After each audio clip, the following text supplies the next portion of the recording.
Hi everybody and welcome to the Helen Winder Show. I'm Helen Winder and today my guest is Charlie Mullins, the man behind Pimlico Plumbers. Welcome Charlie, great to have you here.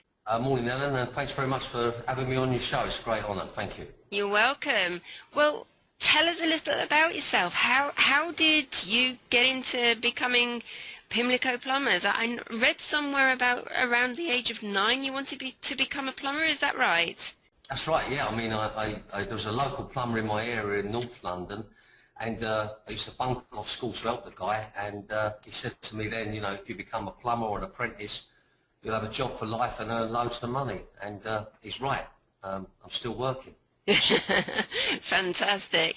You know, these things happen at an early age, don't they? Sometimes they just sort of click and that's it, and we go with it and see where we end up. Yeah, I mean, you're right. The seeds were certainly sown young, and you know, whatever that guy would have taught me then, I think that's what I would have been. And thank God he weren't a bank robber. Although, no, I'm only joking. No, it's absolutely fantastic. So, where are you now? Where's the business at? How many people do you have that work on for you? So I formed Pimlico Plumbers in 1979 from a basement in Sussex Street from an estate agent. And from there we've moved on to Lambeth, and we're now in 30,000 square foot base, which is our call centre, our stores, our workshop, our recruitment department. We have everything within the house now, and we've just opened up a plumbing shop also, which is across the road from us. And we now employ 250 people, and turnover is 22 mil and growing very rapidly. And we're open to expand, you know, geographically all over London now, and hopefully double our workforce in the next 3 years to 500. And I believe we can achieve that. Yeah, absolutely fantastic. What do you think's been the key behind your success and your team's success? You know, is it customer relationships, you know, the service, or the people? What's been your secret ingredient? Okay, the main ingredient is certainly the quality of service that we offer. Yeah. And, you know, I always advise anybody that whether it be a product you make, service that you offer, you know, people will always pay for quality. So it's a case of going the extra mile and giving people a bit more than what they expect for their money. And to me, that's their success, the quality of their service. Yeah, absolutely. Do you sort of within your teams and, you know, everybody who goes out there and meets your clients, do you give them specific training to reinforce that message, or how do you communicate your message? Yeah, undoubtedly. I mean, you know, our reputation goes before us, and we're dealing with about 2,000 jobs a week now, and 80% of them have used us before. So we have a sort of motto here that once you become a Pimlico customer, we hope you become a Pimlico customer for life. So we give everyone that works for us, we call it the Pimlico Bible, and it's got probably 100 or 150 do's and don'ts in it. You know, how we expect people to dress, how we expect them to behave at the job, how we expect them to clean up after the job, and how we expect them to treat people's homes or customers' homes and treat customers. And that's with respect. So we have the Pimlico Bible, and it's really simple on Pimlico. You either adhere to it or you go somewhere else. It's really important, isn't it, to get their buy-in? Well, that's right. I mean, it's important that you're all drinking from the same teapot, and you know, we have a great team here. And I know it sounds a bit corny, but your business is as good as the people that work for you. And you know, over the years, we've built up, you know, a great sort of staff sort of morale situation here. And you know, people, I believe, enjoy working here. I mean, they don't work for nothing, unfortunately. They don't enjoy it that much, but you know, we've got a great team. I think if you're all drinking from the same teapot, then that's the important thing in business. Yeah, absolutely. And the thing is, they're a reflection of yourself. Because a business, it's alive. It is a reflection of ourselves, isn't it? Of our own personal characters as well. And I can hear it in you that they probably are all pretty similar to you and think very similar ways. Yeah, well, look, I think it's important that, you know, you carry out, you know, what your thoughts are, and, you know, people are aware whether you're genuine or not genuine. I mean, when I was an apprentice plumber, I was pissed off with people keep telling me about plumbers being late, scruffy, arse hanging out their trousers, dirty old van, not finishing the job, not being transparent. And I thought to myself, when I become a plumber, I don't want to have these people on my case. And so all I've really done was done it the right way. Yeah. And, I would say that with any business, if you give people value for money and do what is expected of you, I don't think you'll have a problem with business. I think it's a remedy to success. Is just do things the right way. Yeah. And I just want to add one more point here. One of the important things that a lot of people miss out in business is you have to put in hard work. I don't know any business that somebody's not successful by not working hard. So it's an important factor. You can have great uniform, you can turn up on time, you can do a great job, but you need to work hard at making a success of something. Absolutely, absolutely.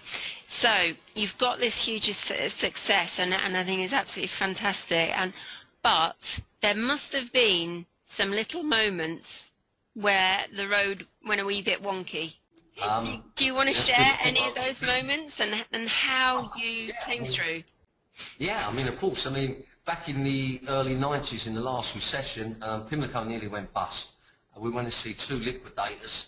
And the only reason we carried on was because, I was going to lose my house at the end of it. And one liquidator said, well, you may as well fight for it because you're going to lose your house at the end of it.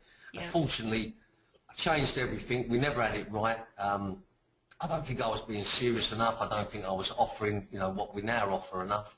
And we wasn't, I was trying to do everything myself, if I'm being honest. Mm-hmm.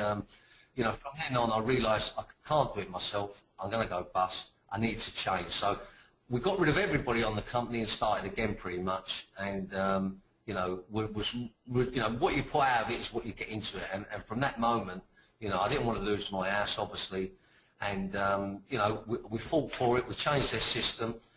We started not giving people credit, if I'm being honest. We had a lot of money owing to us at the time, so we stopped credit facilities. Yeah. And, totally changed everything. And, now, as I say, we're turning over 22 mil. We do a couple of thousand jobs a week.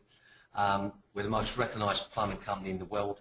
We're the largest UK independent plumbing company in the UK, and we're certainly the best. Yeah, absolutely. So I think you learn by your mistakes. Sorry, I'm waffling there, but you do learn by your mistakes. And, on that last recession, it made me realise that, if you're in business, you get out of it what you put into it.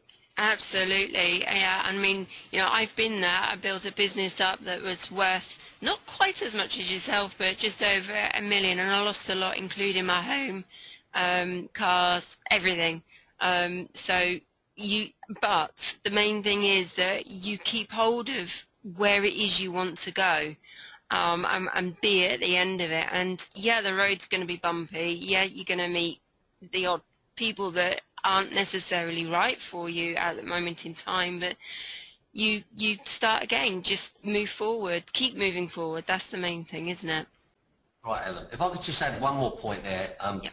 I also think that at that time I learned to delegate, and again, I believe to be successful in business, you need to be able to delegate. And we all think we're great at everything, and we all think we can do everything. And once you get that thought out of your mind, I believe we're all good at something, but we're not good at everything. And I realised then that I ain't no good at doing the wages. I ain't no good at chasing money. I ain't no good at taking the calls. I ain't no good at trying to do the mechanical side of things. So I actually then realised that I put a structure in place and got people in that are experts at that job.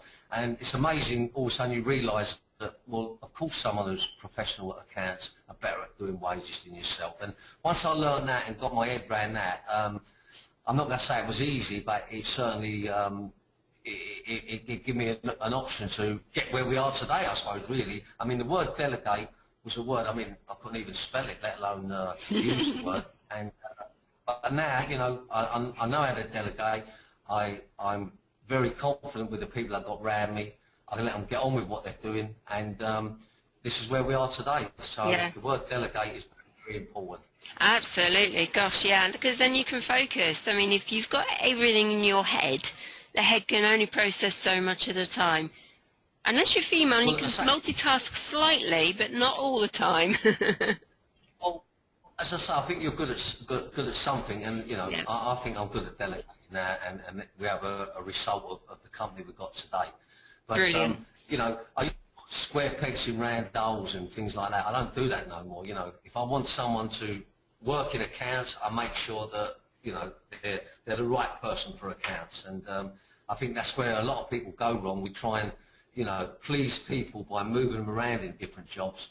But as I say, everybody's good at something, and once they know what they're good at and you know what they're good at for you, then, you know, put them in the right hole and, you know, away it goes. Off you go, absolutely. So, I know you're a really busy chap, so give us your top 3 tips that you would share with our listeners.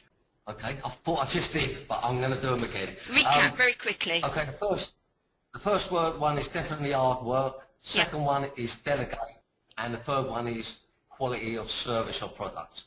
Perfect. Love it. Well, listen, thank you so much for taking the time to join me today. It's been absolutely amazing. And, hey, I'll look out for the vans. That'd be great, Helen, and I really enjoyed it. And if any of your listeners ever want to get any business questions, by all means, just email the company and I'll do my best to help them out. And good luck with your businesses. Thanks very much, Charlie. Nice one. Thanks.